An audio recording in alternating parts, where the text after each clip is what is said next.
दोस्तों नमस्कार। स्वागत है आपका हमारे इस यूट्यूब मंच पर। दोस्तों आज सुबह सुबह दिल्ली की राउज एवेन्यू कोर्ट से एक बड़ी खबर आई। राउज एवेन्यू कोर्ट के स्पेशल जज जितेंद्र सिंह ने एक बड़ा फैसला दिया और वो फैसला दिल्ली की कथित शराब पॉलिसी मामले का था, जिसे विपक्ष के द्वारा शराब घोटाला कहा गया। और विपक्ष के द्वारा ही नहीं, यानी भारतीय जनता पार्टी के द्वारा ही नहीं, बल्कि जांच एजेंसियों जिसमें सीबीआई ने जांच की और बीच में कुछ दिनों के लिए ईडी ने भी अपनी भूमिका का निर्वाह किया। लेकिन मामला मुख्यतः सीबीआई ने ही चलाया। और सीबीआई ने जो मामला चलाया, उस मामले में लगभग पूरी आम आदमी पार्टी, यानी आम आदमी पार्टी का पूरा शीर्ष नेतृत्व कभी न कभी जेल में रहा।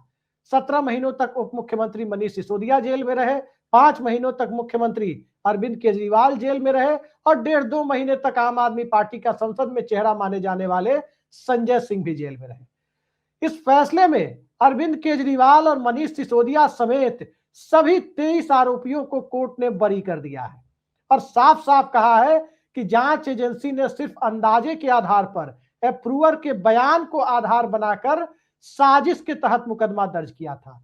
शराब पॉलिसी में या दिल्ली की एक्साइज पॉलिसी में कहीं कोई घोटाला नहीं था। लेकिन इन सब से बड़ी बात जो राउज एवेन्यू कोर्ट की तरफ से आई, जो आदेश दिया गया, वो ये दिया गया कि 530 दिनों तक मनीष सिसोदिया जो जेल में थे और उन्हें जेल भेजने के लिए जिस प्रकार की कार्रवाई हुई, उस कार्रवाई में संलिप्त सीबीआई के इन्वेस्टिगेटिंग ऑफिसर पर डिपार्टमेंटल जांच सेट की जाए, यानी डिपार्टमेंटल जांच उनकी कराई जाए। तो डिपार्टमेंटल इंक्वायरी की बात आईओ के ऊपर कही गई। पूरा मामला दरअसल ये था कि दिल्ली में लेफ्टिनेंट गवर्नर के पद पर बदलाव हुआ, नया लेफ्टिनेंट गवर्नर आए और नए लेफ्टिनेंट गवर्नर के आने के साथ ही उन्होंने ही आदेश दिया विजिलेंस विभाग को कि इस मामले पर एक रिपोर्ट तैयार करें। विजिलेंस विभाग चूंकि अरविंद केजरीवाल के अधीन पूरी तरह से था नहीं, विजिलेंस विभाग ने रिपोर्ट तैयार की और उस रिपोर्ट को चीफ सेक्रेटरी के माध्यम से सीधे सीधे एलजी के पास पुनः भेजा गया। और जब मामला एलजी के पास आया तो एलजी ने इस पर सीबीआई इंक्वायरी की बात कर दी। उसके बाद इंक्वायरी हुई और इंक्वायरी के नाम पर सबको जेल में डाला गया। तो क्या है ये पूरा मामला और कैसे जांच एजेंसियों की विश्वसनीयता, जो पहले से ही सवालों के घेरे में है, इस मामले के खारिज होने के बाद कैसे और ज्यादा सवालों के घेरे में आ गई है, इन तमाम सवालों पर चर्चा के लिए हम सीधे चलते हैं वरिष्ठ पत्रकार शीतल पी सिंह के पास। शीतल जी, बहुत बहुत स्वागत है आपका हमारे इस यूट्यूब मंच पर। और इस मामले को आपने देखा, जिस प्रकार से पूरी कार्रवाई चली, मुझे अब भी याद आता है कि बार बार मनीष सिसोदिया की तरफ से, जब सुप्रीम कोर्ट में संजीव खन्ना चीफ जस्टिस नहीं बल्कि जस्टिस हुआ करते थे, ये मामला जाता था, वो जांच एजेंसियों पर गुस्सा होते थे, लेकिन बावजूद इसके अरविंद केजरीवाल की, मनीष सिसोदिया की बेल खारिज होती थी। अब इस मामले में चाहे अरविंद केजरीवाल हो जो दिल्ली के सीएम थे, चाहे एक्साइज मिनिस्टर मनीष सिसोदिया हो जो डिप्टी सीएम भी थे, चाहे टीआरएस प्रमुख केसीआर की बेटी के कविता हो या बाकी 20 लोग हों, इन सब को जब बरी कर दिया गया है, तब इस पूरी कार्रवाई को आप कैसे देखते हैं? देखिए, ये एक षड्यंत्रकारी कार्रवाई है, जैसा कोर्ट ने समझा भी है। और कोर्ट ने अपने आदेश में, जैसा आपने बताया, कि इन्वेस्टिगेटिंग ऑफिसर तक को गलत पाया है और उसके खिलाफ डिपार्टमेंटल इंक्वायरी ऑर्डर की है।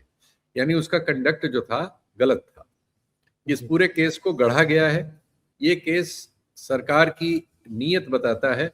एक राज्य जिसमें वो 3 बार से लगातार चुनाव हार रहे थे और बहुत बुरी तरह हार रहे थे, वहां चुनाव हारने ही जैसा नहीं था। वहां विपक्ष 3 या 6 सीट 70 में से पा रहा था। ऐसी सूरत में उन्होंने एक षड्यंत्र किया एक मामले में, जिसमें कुछ बातें थी जिसके कोई आधार नहीं थे, लेकिन थी। उन पर उन्होंने एक मुकदमा क्रिएट किया। ये करने के लिए उन्होंने अपने ही पुराने एलजी को बदला। पहले जिस एलजी के आदेश से ये नीति लागू हुई थी, शराब नीति, वो इन्हीं की पार्टी का, इन्हीं के समर्थक थे। उनको हटाया गया, उनकी जगह दूसरे एलजी लाए गए जो अभी हैं। और इन्होंने आते ही उस मामले में एक विजिलेंस इंक्वायरी कराई, जैसा आप बता चुके हैं। उसकी रिपोर्ट चीफ सेक्रेटरी से फिर अपने यहाँ लाके और सीबीआई इंक्वायरी ऑर्डर कर दी। और सीबीआई ने तुरंत एफआईआर दर्ज करके, वरना वो प्राइमा फेसी अध्ययन वगैरह करते हैं, इस मामले में तुरंत एफआईआर करके कार्रवाई चालू कर दी। और ये माना गया कि वहां मतलब सबसे उप मुख्यमंत्री थे मनोज सिसोदिया, पहले उनकी गिरफ्तारी हुई, कुछ अन्य लोगों की हुई इधर उधर, और केस बनना शुरू हुआ। उसके बारे में मीडिया में ट्रायल शुरू हो गया बड़े पैमाने पर, और उसमें बेसिक ये था कि सरकार की को बदनाम कर लिया जाए, जिससे अगले चुनाव में उससे लाभ उठाया जा सके, और वो काम बड़ी सफलतापूर्वक किया गया।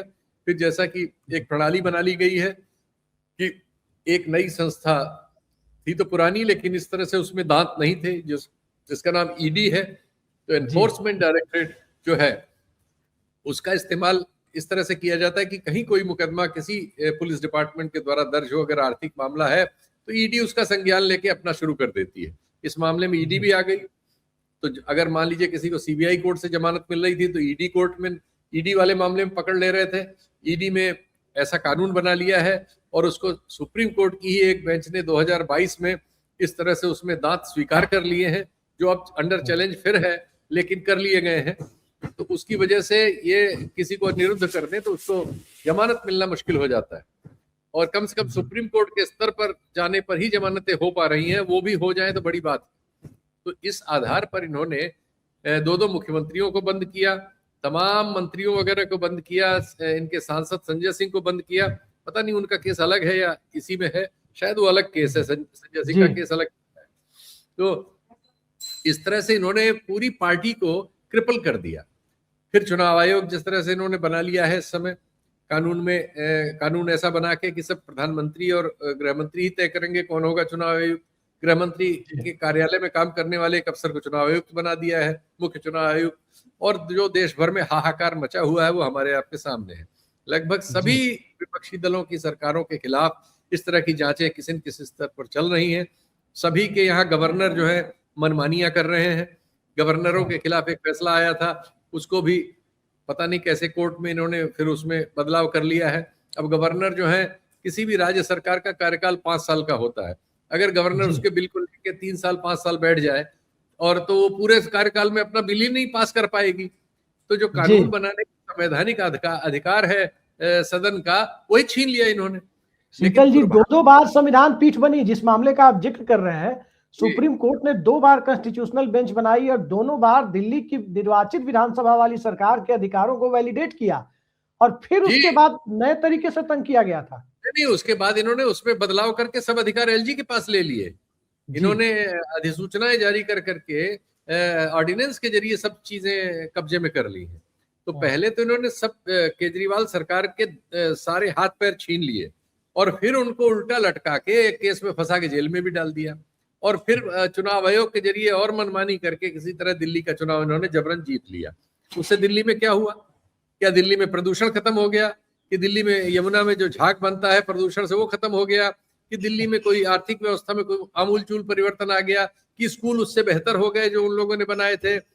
उल्टा हो रहा है। झुग्गियां वगैरह के नाम पे गरीब लोगों को के घर तोड़े जा रहे हैं। रिश्वत बेतहाशा बढ़ गई है, कहीं कोई सुनवाई नहीं है, चीख पुकार मची हुई पूरे दिल्ली में। एक सवाल इसमें ये है शीतल जी, एक सवाल ये है कि जिस मामले में सबको फंसाया गया, क्योंकि खुद जज साहब इस बात को कह रहे हैं कि सबको फंसाया गया, ये साजिश के तहत किया गया, वो साफ कह रहे हैं कि षड्यंत्र के तहत ये जांच एजेंसी ने किया। तो सबको फंसाया गया, वो भी एक पॉलिसी डिसीजन को लेकर। कोई आर्थिक भ्रष्टाचार का मामला होता है कि डिपार्टमेंट के अंदर, किसी विभाग के अंदर पैसे का गबन हुआ तो मामला समझ में आता है। नहीं, रिकवरी जीरो डिसीजन। इस मामले में खतरनाक बात ये थी कि रिकवरी जीरो थी। रिकवरी भी जीरो थी। मैं दूसरी बात कह रहा हूँ, आप किसी पे हजारों करोड़ का आरोप लगा रहे हैं और रिकवरी आपकी जीरो है, तो आप उनको अरेस्ट कर लेंगे। मैं दूसरी बात कह रहा हूं सर, वो बात तो खैर पब्लिक डोमेन में है जो आप बता रहे हैं। मैं ये कह रहा हूं कि जब पॉलिसी डिसीजन था और केंद्र शासित प्रदेश है, केंद्र शासित प्रदेशों में दूसरे राज्यों की तरह नहीं है कि राज्यपाल के पास सदन की निर्वाचित सरकार ने जो भेजा वो मान लिए। यहाँ एक स्टेक होल्डर की तरह एलजी है दिल्ली में। सबको जेल भेजा गया। आप देखिए, उप मुख्यमंत्री सिसोदिया को, सीएम केजरीवाल को, कुछ अधिकारियों को, यहां तक कि अप्रूवर जिन्हें बनाया गया वो भी पहले जेल गए थे। लेकिन जिन्होंने पॉलिसी को अप्रूव किया, अप्रूवर चला गया, लेकिन जिन्होंने पॉलिसी को अप्रूव किया जो पुराने एलजी थे, उन पर कोई कार्रवाई नहीं हुई। यस, तो जो अपना आदमी है उस पर, यही जो अपना आदमी उस पर कोई कार्रवाई नहीं। वो इसी सबसे तो ये स्टेज आई कि कोर्ट ने ये फैसला दिया है और इस स्तर का फैसला दिया है। लेकिन इससे एक बात साबित हो गई ये जो डिस्पेंसेशन है हमारे 2 गुजरातियों का, जिसे अब विपक्ष टारगेट करने लगा है और सत्तारूढ़ दल के भी बहुत से लोग पर्दे के पीछे कहने लगे हैं, अब इसको लेकर देश भर में, ये पहले विपक्षी दलों तक सीमित था, अब देश भर में इसको लेकर अब उत्तेजना पैदा हो रही है। एक, ये कानून कायदों का पालन नहीं करते, दूसरे ये कानून कायदों में तोड़ मरोड़ करते हैं, तीसरा ये एजेंसियों का बेशर्म इस्तेमाल करते हैं, ये किसी नियम कायदे को, पुराने प्रतीकों को नहीं मानते, चौथा ये बदला लेने की कार्रवाई के बहुत प्रवीण लोग हैं। चिदम्बरम पर इन्होंने उनको फंसाने के लिए, क्योंकि चिदम्बरम तब गृह मंत्री थे जब अमित शाह जेल गए थे, और तो उन्होंने एक तरह से बदला लेने के लिए एक अपनी बेटी की हत्या करने के मामले में उम्र कैद काट रही औरत को जमानत पे निकलवाया किसी तरह से, और उससे एक बयान लेके चिदम्बरम को अरेस्ट करा लिया, और फिर उनको 110 दिन जेल में रहना पड़ा। चिदम्बरम जो है सीनियर एडवोकेट है, डेजिग्नेटेड सुप्रीम कोर्ट के, राजनीतिक रूप से बहुत पदों पर रहे ही हैं, देश के गृह मंत्री जैसे पदों पर, लेकिन वो मतलब सीनियर एडवोकेट भी है सुप्रीम कोर्ट के, लेकिन वो अपनी जमानत नहीं करा पाए। इस तरह के केस लोग बना लेते हैं सबसे। तो ऐसा ही कई मुख्यमंत्री, जितने विपक्ष के मुख्यमंत्री हैं, सबके खिलाफ कुछ न कुछ फंसा रखा है, सारी विपक्षी सरकारों के खिलाफ, विपक्षी राजनेताओं के खिलाफ, लीडर अपोजिशन के खिलाफ, और इन्होंने कोर्ट्स को भी बेहद करप्ट कर लिया है। और ये सब करने के लिए इनके लिए इनका पार्टनर इन क्राइम मीडिया है। हमारा मीडिया जो है, जिसको ये क्रूसीफाई करते हैं, उसको वो अपना मीडिया के स्पेक्ट्रम में क्रूसीफाई करता है। उसके केजरीवाल और सिसोदिया, इनके खिलाफ जितने सबूत हमारे टेलीविजन चैनलों ने पेश किए, वो कोई अदालत नहीं पहुंचे। टेलीविजन चैनलों के पास तो बहुत सबूत थे, ये है वो है, सीबीआई के पास ये है, ईडी के पास वो है। अब किसी को शर्म है? वो कोई न्यूज रूम का लीडर और वो एंकर कोई कहीं से आएगा, कहेगा हमसे गलती हुई? इन लोगों ने एक वो रिया चक्रवर्ती नाम की लड़की के पूरी चारित्रिक हत्या की, शाहरुख खान के लड़के की चारित्रिक हत्या की, उस परिवार की हत्या की। कोई मुसलमान मिल जाए तो उसके लिए तो इनका आजकल तलवारें ही निकली हुई हैं। देश में सांप्रदायिकता भड़काना और दंगे भड़काने वाले सब आजाद हैं। अमरावती के पे भाषण देने पे वो जेएनयू का लड़का 5.5 साल से जेल में बंद है जी। गलती तो हमारी कोर्ट्स भी कर रही है ना। कोई जज इस तरह से साहस दिखा रहे हैं जैसे इन्होंने आदेश दिया है, तो बहुत महत्वपूर्ण है। लेकिन अभी बहुत सारे मामलों में हमारी सुप्रीम कोर्ट वगैरह अपने ही आदेशों का पालन नहीं करा पा रहे। उन्होंने आदेश दिया कि साहब किसी का घर आप ऐसे बुलडोज नहीं कर सकते, उसको नोटिस दीजिए, जवाब देने का टाइम दीजिए। कोई राज्यों में नहीं सुन रहा है और कोर्ट्स अपना, सुप्रीम कोर्ट अपना आदेश मनवाने के लिए असफल है। तो इन लोगों को मनमानी करने का इसलिए अधिकार मिल जा रहा है कि हमारे तंत्र के बहुत सारे जो अवयव थे वो सब कंप्रोमाइज कर चुके हैं। और हमारा एक मामला इसमें और सामने आ रहा है शीतल जी, एक मामला और सामने आ रहा है। अभी 1 आध साल पहले मैंने पढ़ा था अखबारों में, मैगजीन में रिपोर्ट आई थी, और रिपोर्ट दरअसल ये थी कि भारत की सीबीआई, यहाँ ईडी का जिक्र मैं नहीं कर रहा हूँ, भारत की सीबीआई हो या अमेरिका की एफबीआई हो, इन दोनों का कन्विक्शन रेट यानी सजा दिलाने की जो दर है वो 68 से 70% के करीब है। यानी जितने मामले ये दर्ज करते हैं उसमें 68 से 70% मामलों में ये सजा दिलाने में कामयाब रहते हैं, यानी कि सबूत वो दे पाते हैं। अब सीबीआई भी यहां कंप्रोमाइज होती हुई दिख रही है, और कोर्ट का जो आदेश है, ईडी के मामले में तो पहले ही आप देख चुके हैं कि 0.4% उसकी कन्विक्शन रेट है, 1% से भी कम है, 0.4%। यानी अगर सीबीआई 1000 लोगों को पर मुकदमे दर्ज करती है तो सिर्फ 4 लोगों को सजा दिला पाती है 4 मामलों में। 996 मामलों में वो सजा दिलाने में कामयाब नहीं होती है। सीबीआई नहीं, ईडी की बात मैं कर रहा हूं कि वो 0.4%, लेकिन सीबीआई का 68 से 70% माना जाता था। अब इस मामले में आईओ के ऊपर डिपार्टमेंटल इंक्वायरी का आदेश कोर्ट ने दिया है। डिपार्टमेंटल इंक्वायरी आप भी जानते हैं कि कैसे होती है, पूरा देश जानता है।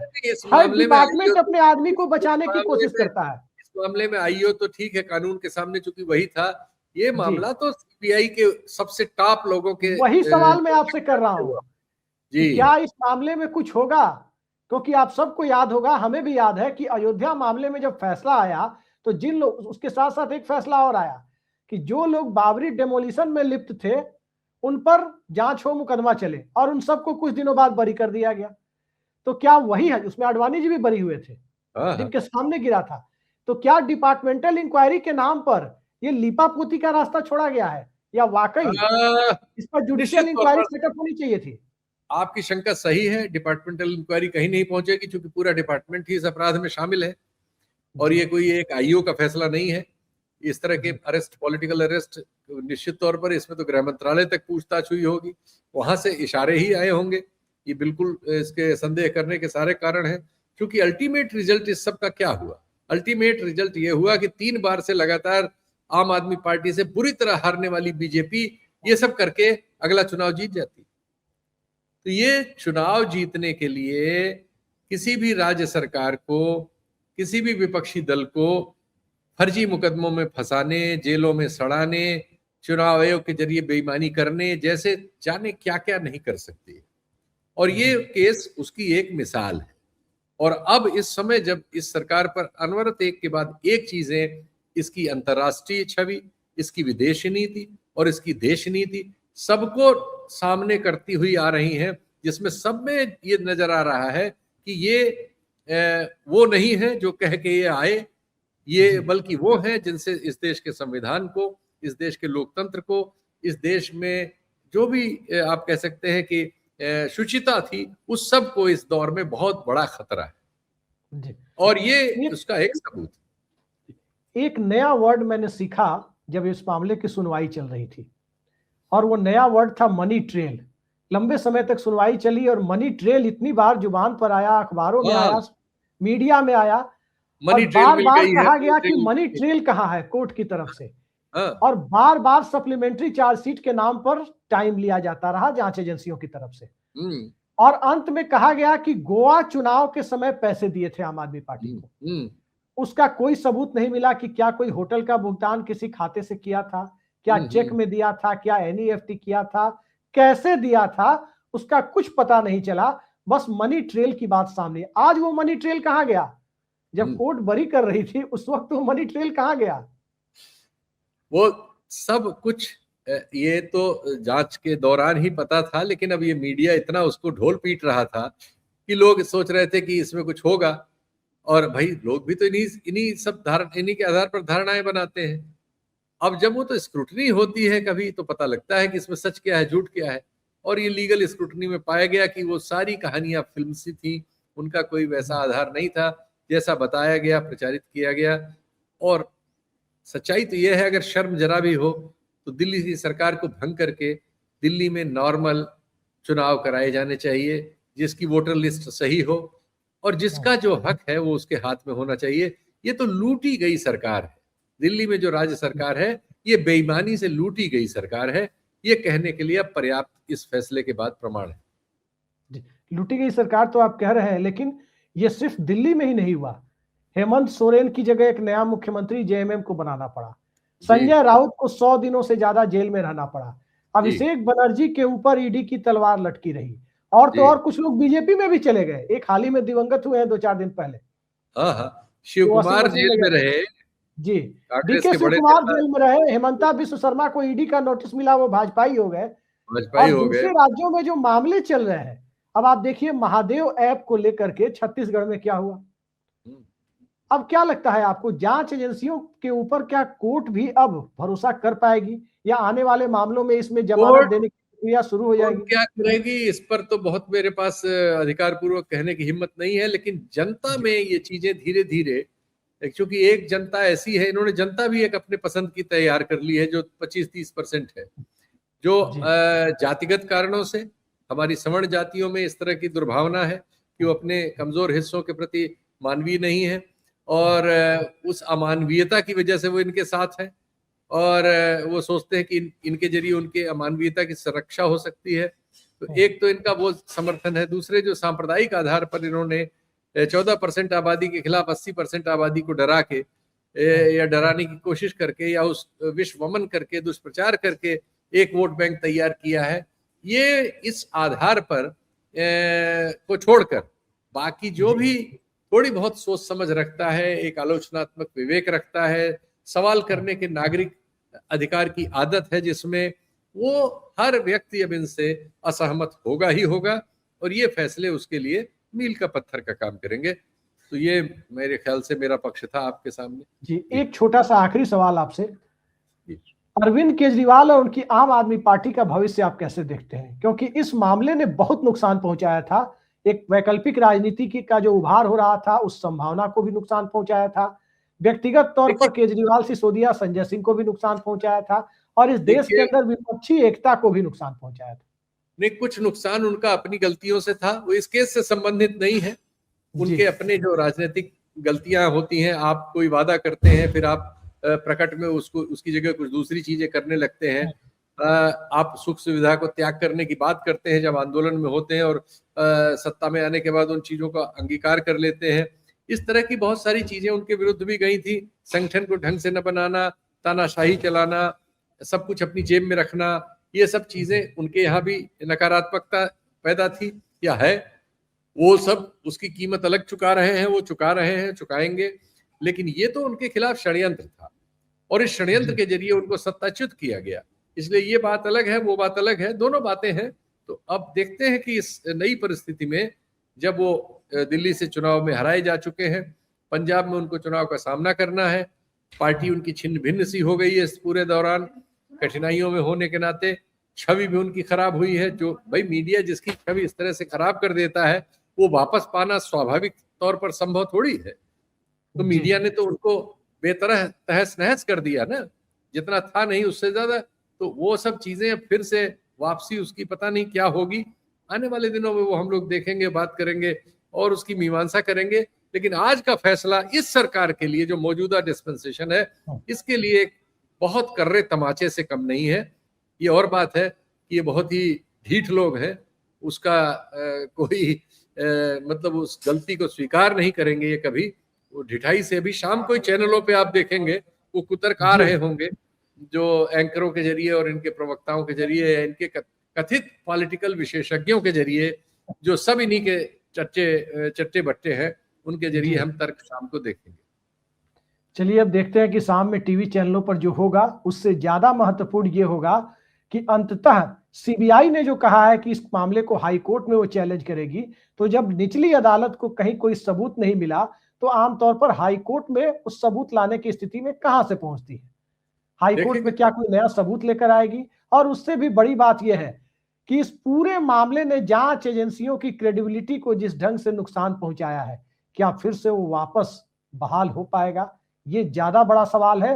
भारतीय जनता पार्टी या उसका समर्थक, जो मीडिया हो या जांच एजेंसी हो या इकोसिस्टम हो, वो पहले से ही पूरी तरह दिख रहा है कि उसके रवैये में कहीं से कोई बदलाव नहीं आना है। लेकिन तब भी जैसा शीतल जी कह रहे हैं कि ये मामला एक करारे तमाचे की तरह है। देखते हैं इस तमाचे का असर कितना दिखाई देता है। आज की इस बेहद सार्थक चर्चा में जुड़ने के लिए शीतल जी आपने समय निकाला, बहुत बहुत धन्यवाद आपका। नमस्कार।